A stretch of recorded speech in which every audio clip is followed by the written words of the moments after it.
genocide going on in front of our very eyes, a live-streamed genocide on all of our phones. No one has the privilege to say we are not aware of what is happening.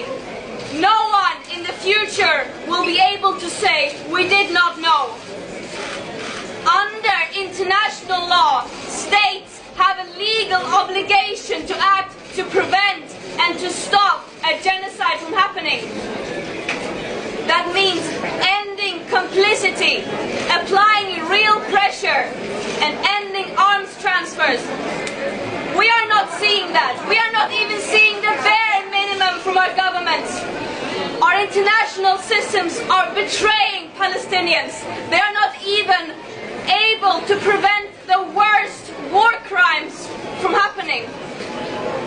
And I will never, ever comprehend how humans can be so evil that you would deliberately starve millions of people living trapped under an illegal siege as a continuation of decades and decades of suffocating oppression, apartheid, and occupation.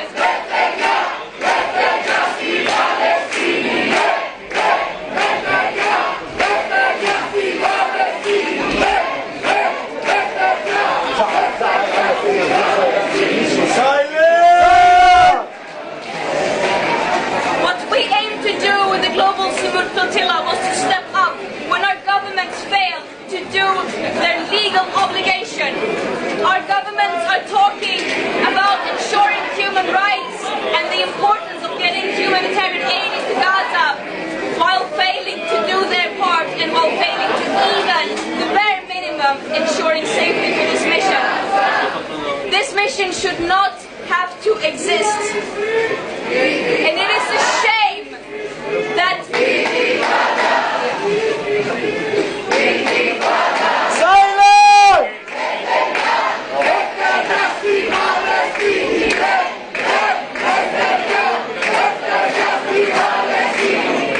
Σταματήσει λίγο, παιδιά! Σταματήσει λίγο, σας παρακαλώ! The global Samud flotilla was the biggest ever attempt to break Israel's illegal and inhumane siege by sea. And it is a story of global, international solidarity, of people stepping up when our governments fail to do so, of people saying that my leaders, so-called leaders who are supposed to represent me, who continue to fuel a genocide, death and destruction, they do not represent me. And this is a last resort. That this mission has to exist, it's a shame. It is a shame. And I could talk for a very, very long time about our mistreatment and abuses in our imprisonment, trust me, but that is not the story. What happened here was that Israel, while continuing to worsen and escalate their genocide and mass destruction with genocidal intent, attempting to erase an entire population, an entire nation in front of our very eyes, they once again violated international law by preventing humanitarian aid from getting into Gaza while people are being starved. And we want to also emphasize that we do not only need humanitarian aid to enter Gaza, we need an end to the siege, we need an end to the occupation and the oppression. This action was challenging our extremely violent business as usual that is preventing these war crimes from happening.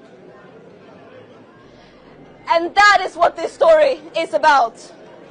We cannot take our eyes away from Gaza, from all the places of the world that are suffering, living on the forefront of this business as usual systems. Congo, Sudan, Afghanistan, Gaza, and many, many more. What we are doing is the bare minimum. This genocide and other genocides are being enabled and fueled by our own governments, our institutions, our media and companies. It is our responsibility to end that complicity.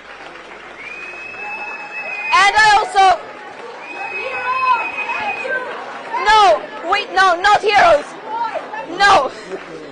No, we are doing the bare minimum. What we are doing is not in any way, no one has to come to the rescue of Palestinian people.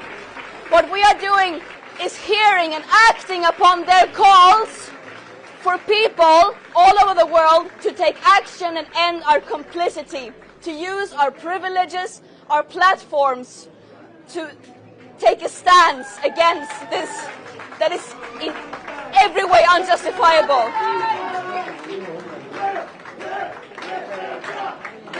Does anyone else? Oh, I'm good, thank you. Does anyone else want to?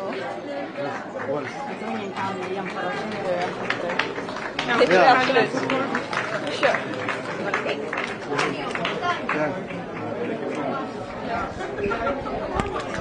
Okay, so whatever we've been through for the past 6 days,